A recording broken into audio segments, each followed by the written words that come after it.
We can use our problem-solving skills and our knowledge of sums and products of equations in order to find out information, especially when we have unknown information, especially like these problems here. So let's just jump right in, and you're going to remember how to do these as soon as we go through a few examples. We just don't work with them very often, so I wanted to make sure we had a refresher before we got into it. So our problem is find two consecutive integers whose sum is 127. So we know that we're going to have one integer and then a consecutive. Consecutive means right next to it. So if you're counting 4 and 5, 4 and 5 are consecutive integers, or 23 and 24. Those are consecutive integers. They're right in a row with each other. So since we don't know what our integers are, we're going to have our first one be represented by x. And then you notice when we count, how do we get from 4 to 5? Well, we add 1. So our next integer is going to be x plus 1. That means that it's right in the row of x. It's right, it comes next. So all we're going to do is we're going to add these two integers together, x and x plus 1, and we know that the sum is going to be 127. Okay, so let's combine our like terms. X plus x is 2x plus 1 equals 127. Subtract 1 from each side. We'll have that 2x is equal to 126. We isolate x by dividing both sides by 2. And x is going to be 63, I believe. Let's double check here. 126 divided by 2 is equal, yep, 63. So we know that one of our integers is going to be 63. That's going to be our first one that we talked about right here. Well, to have our consecutive integer, we need to plug that 63 in over here to the second one. So we know that 63 plus 1 is going to give us 64. So our two integers that we have found should be 63 and 64. Let's double check and make sure that they work. 63 plus 64, 3 plus 4 is 7, 127. That is what we were looking for. All right, so remember, you need to find a variable that you want to use for your first integer, and then use that variable to solve for the next consecutive integer, add them together in this particular case because it's asking for a sum, and set it equal to what it's asking for. Let's try another one. So now we're going to find three consecutive integers whose sum is 126. So again, let's start with our first integer that we don't know what it is. We're just going to call it x. And our second integer is going to be x plus 1. And our third integer, so if we started with 5, and let's pretend that this second one, x plus 1 is 6, well, our next one will be 7. How did we get from 5 to 7? Well, we added 2, x plus 2.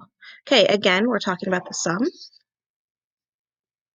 So we'll add all of our integers up and set it equal to 126.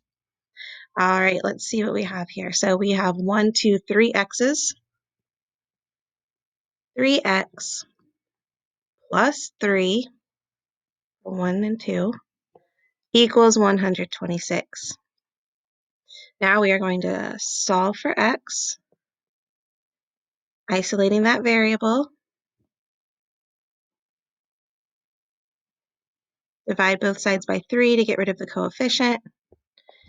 X is going to equal 41, I believe. Looks good to me, but we'll double check it because can't hurt. Yep, 41. All right, so we found out that one of our integers is going to be 41. Well, that's going to solve for this one right here. So we know that it's 41. Now, this second integer right here is x plus 1. So what's 41 plus 1? 42, and then the next one will be 43. Well, let's add them up and see if, in fact, it does equal 126. 1 plus 2 is 3, plus 3 is 6, 4, 8, 12, 126. So with the sums, it shouldn't be too difficult for us to do. Just make sure that, again, you have your first integer and you add or subtract whatever needs to happen to make it to your next integer. Our last example, we aren't dealing with sums, we're dealing with product, and that means that we are multiplying two things together.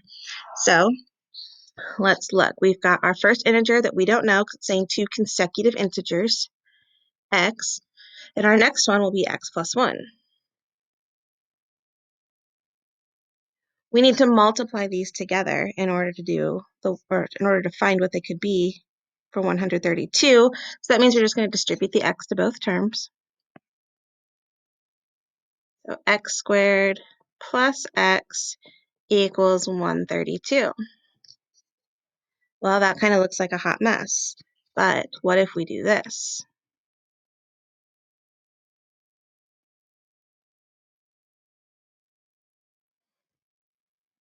And then what if we use this?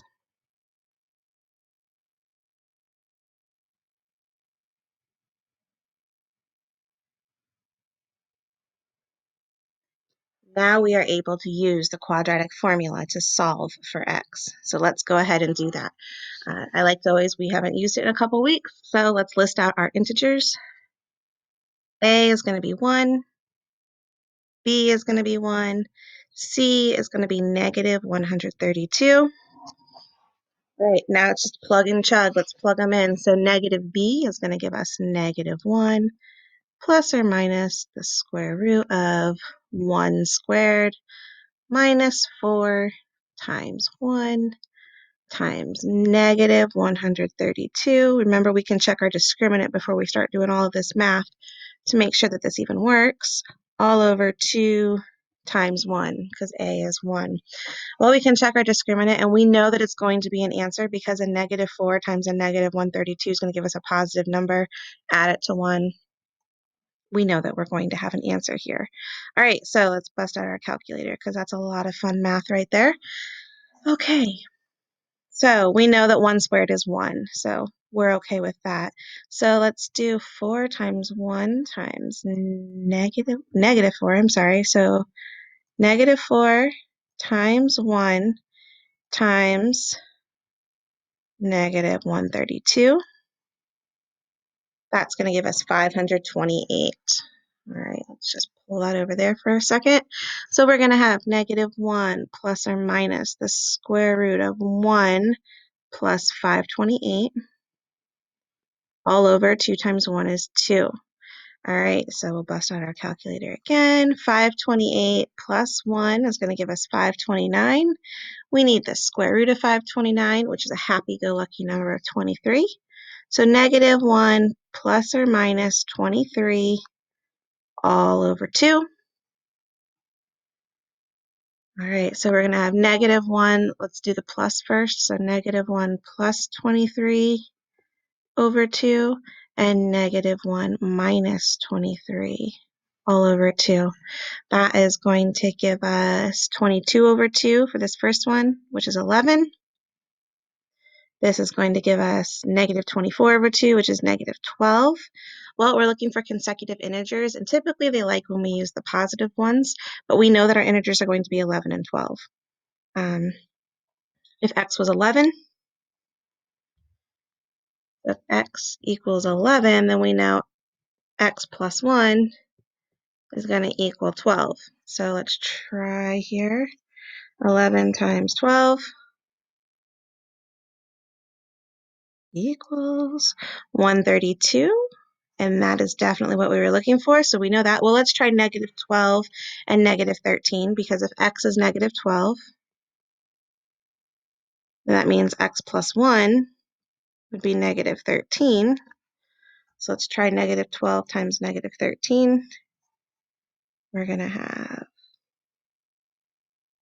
negative 12 times negative 13. And that is not going to give us 132. So we know that this is not the answer, and that 11 and 12 is what we are looking for. So you could also have completed the square in this if you wanted to. I personally like the quadratic formula because it's a plug and chug technique that I'm very comfortable with. I believe that the majority of us are.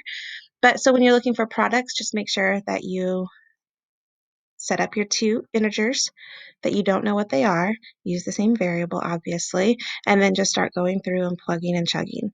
I think you guys are going to do well at this. You just needed a small refresher because we haven't done this a lot this year.